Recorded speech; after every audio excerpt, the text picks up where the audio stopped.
కాబట్టి ఇక వాక్య భాగం రెండవ భాగం మిగిలిపోయింది. నేను రెండవ భాగాన్ని మీకు తెలియజేస్తున్నాను. వాక్యం చదువుకుందాం మరోసారి. ఒకసారి చూడండి, లూకా సువార్త 15వ అధ్యాయము. లూకా సువార్త 15వ అధ్యాయము 25వ వచనాన్ని చదివి నాకు అందించాల్సినగా కోరుచున్నాం.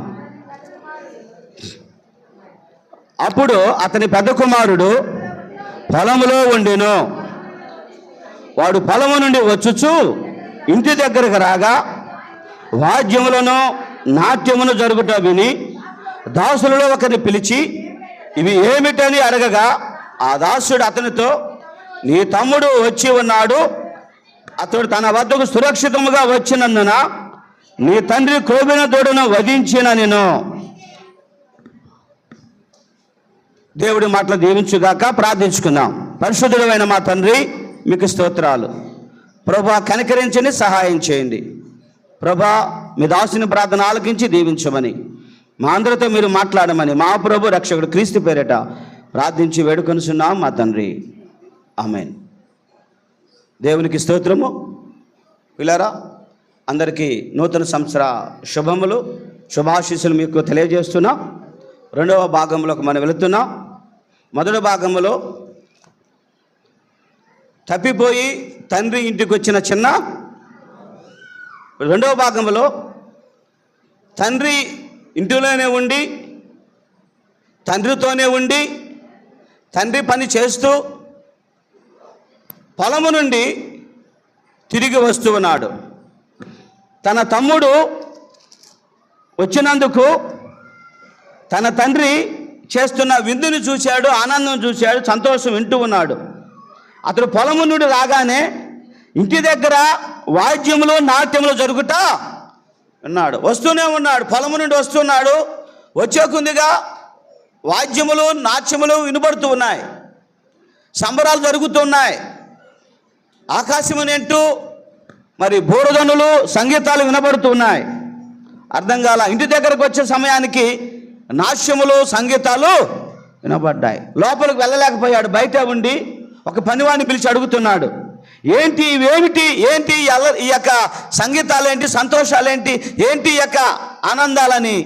ఆ పెద్ద కుమారుడు పొలము నుండి వస్తూ బయట ఉండి పనివాడిని పిలిచి అడుగుతున్నాడు. అప్పటికే తండ్రి చిన్న కుమారుని మీద కనికరపడి ప్రేమించి ప్రత్యక్ష వస్త్రాలు, చేతికి ఉంగరము, పాదములు చెప్పులు తొడిగించి క్రోబుని వదును తెచ్చి వధించి విధి చేసి అందరికి సంతోషాన్ని పంచుతున్నాడు. ఈ సంతోషములో వాద్యములు, సంగీతాలు వింటూ ఉన్నాయి, జరుగుతూ ఉన్నాయి, ఆనందం ఉంది. పెద్ద కుమారుడు వింటూ వచ్చాడు, దగ్గరకు వచ్చాడు. ఇంటి దగ్గరికి రాగానే వాద్యములు, సంగీతాలు వినబడుతున్నాయి. అతనికి పెద్ద కుమారుడికి అర్థం కాల. అందుకని బయట ఉండిపోయాడు, ఇంకా లోపలికి పోలా. పొలము నుండి వస్తున్నాడు. అతడు పనివాడిని పిలిచి అడిగాడు, ఏంటి ఇవని. అప్పుడు ఆ పనివాడు చెప్పాడు, నీ తమ్ముడు వచ్చినందున, నీ తమ్ముడు వచ్చి ఉన్నాడు, అతడు తన వద్దకు సురక్షితముగా వచ్చినందున నీ తండ్రి క్రోబిన దూడను వధించెను అనెను. పనివాడు చెప్పాడు, నీ తమ్ముడు వచ్చి ఉన్నాడు. నీ తమ్ముడు అండర్లైన్ చేసుకోండి. పనివాడు చెప్పిన మాట, నీ తమ్ముడు వచ్చి ఉన్నాడు. రెండవది, అతడు తన వద్దకు సురక్షితంగా వచ్చినందున నీ తండ్రి వచ్చింది, నీ తండ్రి చేర్చుకుంది నీ తమ్ముడిని. కాబట్టి వచ్చింది నీ తమ్ముడు, చేర్చుకుని నీ తండ్రి, నీ తమ్ముడు నీ తండ్రి అని చెప్పిన మాటలు విన్నాడు. నీ తండ్రి అతని వద్దకు సురక్షితంగా వచ్చినందున క్రొవ్విన దూడను వధించాడు అని చెప్పాడు. ఇదయా ఈ సంగీతాల ఆనందాలు, సంతోషాలు అని చెప్పాడు. వెంటనే పెద్దవాడు కదా, సంతోషించాలి, గంతులు వేయాలి. అయ్యో నా తమ్ముడు వచ్చాడని చెప్పేసి బరా లోపలికి వెళ్ళిపోవాలండి కదా. ఆగ మేఘాల చేత తమ్ముని చూడాలని ఆశతో వెళ్ళిపోవాలి. కానీ అక్కడ అవేమీ జరగలేదండి. అక్కడ అవేమీ జరగలేదు. 28వ వచనం, అయితే కోపపడి లోపలి వెళ్ళనొల్లక పోయును. కోపపడి లోపల వెళ్ళనొల్లక. ఎవరి మీద కోపము? తమ్ముని మీద, తండ్రి మీదనా? తండ్రి మీదనా, తమ్ముని మీదనా? తమ్ముడి మీద లేదా? నేను అంటాను, ఇద్దరి మీద ఉంది కదా, తండ్రి మీద ఉంది, తమ్ముని మీద ఇంకా ఎక్కువగా ఉంది. తండ్రి మీద డబుల్ రెట్టింపు కోపం వచ్చింది కదా, లోపలికి నొల్లక కోపపడి బయటే ఉండి కదా, లోపలికి నొల్లక పోయిను. కారణం ఏంటి? కోపం. ఎందుకు కోపం వచ్చింది? తన తండ్రి తమ్ముడిని చేర్చుకున్నాడు కనుక, అందుకు కోపం. పిల్లారా, చేర్చుకోవడం తప్ప? పెద్ద కుమారుడు తండ్రితోనే ఉన్నాడు ఇంతకాలము, తండ్రి మాట ఏమింటున్నాడు, తండ్రి పని చెబుతున్నాడు. నిజంగా పిల్లారా, ఆ తండ్రి కూడా ఆ పెద్ద కుమారుని చూసి ఎంతో ఆనందించారు కదా. చిన్నవాడు పోయినా పెద్దవాడు నా అడుగుజాడల్లో ఉన్నాడని చెప్పేసి సంతోషపడుతూ ఆనందపడుతున్నాడు. ఇద్దరు కుమారులు నాకు ఉన్నారని తండ్రి ఒక పక్క సంతోషపడతా ఉంటే, వెంటనే ఆ తండ్రికి ఉన్న సంతోషం క్షణము కూడా మిగలలేదండి. పెద్ద కుమారుడు బయటే ఉండిపోయాడు, వెలుపలే ఉండిపోయాడు. చూడండి, లోపలికి రాలేక, లోపలికి వెళ్ళనొల్లకపోయాను గనుక తండ్రి వెలుపలికి వచ్చి, తండ్రి బయటకు వచ్చేసాడు. అందుకనే తండ్రి ఇంటిలో నుండి తప్పిపోయి తిరిగి వచ్చిన చిన్న కుమారుడు ఇంటిలో ఉండి లోపలికి రాని పెద్ద కుమారుడు, ఇంటిలోనే ఉండి తండ్రితోనే ఉండి లోపలికి రాని పెద్ద కుమారుడు, బయటకు వచ్చిన తండ్రి. పెద్ద కుమారుడు కొరకు తండ్రి బయటకు వచ్చేసాడు, ఇంటిలో నుండి వచ్చాడు. పిల్లారా, ఇక్కడ తప్పిపోయింది చిన్న కుమారుడు. అయితే ఈ మాట దగ్గర లోపలికి వెళ్ళలేక బయటే ఉండిపోయాడు పెద్ద కుమారుడు. కాబట్టి లోపలికి వెళ్ళనొల్లకపోయాను. అతని తండ్రి వెలుపలకు వచ్చి లోపలికి రమ్మని బతిమాలుకొనిను. తండ్రిని బయటకు వచ్చేసాడు. దీనికి మనం ఏం పెట్టాలంటే, తండ్రితోనే ఉండి తండ్రి ప్రేమను పొందుకుంటూ, తండ్రి మాటలు వింటూ, తండ్రిని చెప్పి చేతిలో ఉంటూ, తండ్రి మాట తన మాటగా జీవిస్తున్న పెద్ద కుమారుడు ఒక్క క్షణంలో, రెప్పపాటులో తండ్రికి దూరం అయిపోయి లోపలికి బయటగానే మిగిలిపోయాడు. కాబట్టి ఇంటిలోనికి రాని పెద్ద కుమారుడు, ఇంటిలో నుండి బయటకు వెళ్ళిన పెద్ద కుమారుడు, ఇంటిలోకి రాని పెద్ద కుమారుడు, పెద్ద కుమారుడు కొరకు బయటకు వచ్చిన తండ్రి. పెద్ద కుమారుడు కొరకు ఇంటిలో నుండి బయటకి తండ్రి వచ్చేసాడు. ఈ సంగతి ఎవరో చెప్పారు, నీ పెద్ద కుమారుడు వచ్చాడు, నువ్వు చేస్తున్న ఆనందాలు చూశాడు, అతను కోపపడి బయటే మిగిలిపోయాడు అని పనివాడు చెప్పాడు. తండ్రి గబా పరిగెత్తుకుంటూ పెద్ద కుమారుడు దగ్గరికి వచ్చాడు. వెలుపలకు వచ్చి అతని తండ్రి లోపలికి రమ్మని బతిమాలుకుంటున్నాడు. తండ్రి బతిమలాడుతున్నాడు పెద్ద కుమారుణ్ణి. ఏంటిరా, లోపలికి రాయా, నీ తమ్ముడు వచ్చాడు అని తండ్రి బతిమలాడుతూ ఉన్నాడు పెద్ద కుమారుణ్ణి. కానీ పెద్ద కుమారుడు లోపలికి రాలేక మిగిలిపోయాడు. బతిమాలుకొనిను. 29. అందుకు అతడు తన తండ్రితో, ఇదిగో నేను ఎన్నడాను మీరలేదే, నీ ఆజ్ఞ మీరలేదు. ఇదిగో నేను ఇన్ని ఏండ్ల నుండి నిన్ను సేవించుస్తున్నానే, ఇన్ని ఏండ్ల నుండి నిన్నే ఆరాధిస్తున్నా, నిన్నే సేవిస్తున్నా, నీ మాట నా మాటగా ఉన్నా, ఇన్ని ఏండ్ల నుండి నిన్నే సేవిస్తున్నాను, నీ ఆజ్ఞ నేను ఎన్నడూ మీరలేదే. అయినను నా స్నేహితుడు సంతోషపడినట్లు నువ్వు నాకెన్నడు ఒక మేక పిల్లనైనా. అదండి, ఇన్ని కాలం నీతో ఉన్నా కదా, నిన్ను సేవిస్తున్నా, నీ ఆజ్ఞ ఎప్పుడు మేరలా, నాకు ఎప్పుడైనా నా స్నేహితుడిని సంతోషపడటానికి ఒక మేక పిల్లని ఇచ్చినావు కదా. ఇంత కష్టపడి సంపాదించి నీతోనే ఉండి, నీతోనే ఉంటే నీ చెప్పిన పనే చేస్తే, నాకు ఇది చేయకుండా నీ ఆస్తిని పాడు చేసి, దుర్వ్యసనాలు పాడు చేసి చెడిపోయి తిరిగి వచ్చిన నీ తమ్మునికి, నీ కుమారుడికి మళ్ళా పిలిచి ఇదంతా చేస్తావా అని పెద్ద కుమారుడు కోపంతో బయట మిగిలిపోయాడు. నా స్నేహితులతో సంతోషించినట్లు నువ్వేనా నాకు ఒక మేక పిల్లను ఇవ్వలేదే. ఇది పెద్ద కుమారుని యొక్క స్థితి. క్రీస్తునిపై దేవుని బిడ్డలారా, నిజంగా తండ్రి ఇంటికి వచ్చిన చిన్న కుమారుడు ఇంటిలోనికి రాకుండా బయట నిలబడ్డ పెద్ద కుమారుడు, బయటకు వచ్చిన తండ్రి, పెద్ద కుమారుడు కొరకు బయటకు వచ్చిన తండ్రి. ఇక్కడ తండ్రి అంటున్నాడు, నిజంగా చిన్న కుమారుడు వచ్చినందుకు తన పెద్ద కుమారుడు కోపడుతున్నాడు, తండ్రిని నిందిస్తున్నాడు, తండ్రిని నిలదీస్తున్నాడు, తండ్రిని అడుగుతూ ఉన్నాడు కదా, నిలదీస్తున్నాడు, తండ్రిని అడుగుతున్నాడు. పిల్లరా, కోపగించుకున్నాడు, బయటే ఉన్నాడు, తండ్రి బతిమలాడుతున్నాడు, కాళ్ళ ఎలా పడుతున్నాడు పెద్ద కుమారుడు కొరకు. కానీ పెద్ద కుమారుడు వినటం లేదు. ఇన్ని ఏండ్ల నుండి నేను సేవిస్తున్నానే, నీ ఆజ్ఞ ఎన్నడూ మీరలేదే, అయినను నా స్నేహితులతో సంతోషపడినట్లు నువ్వు నాకెన్నడూ ఒక మేకపిల్లను అయితే నీ ఆస్తిని వేసులతో తినివేసిన ఈ నీ కుమారుడు రాగానే.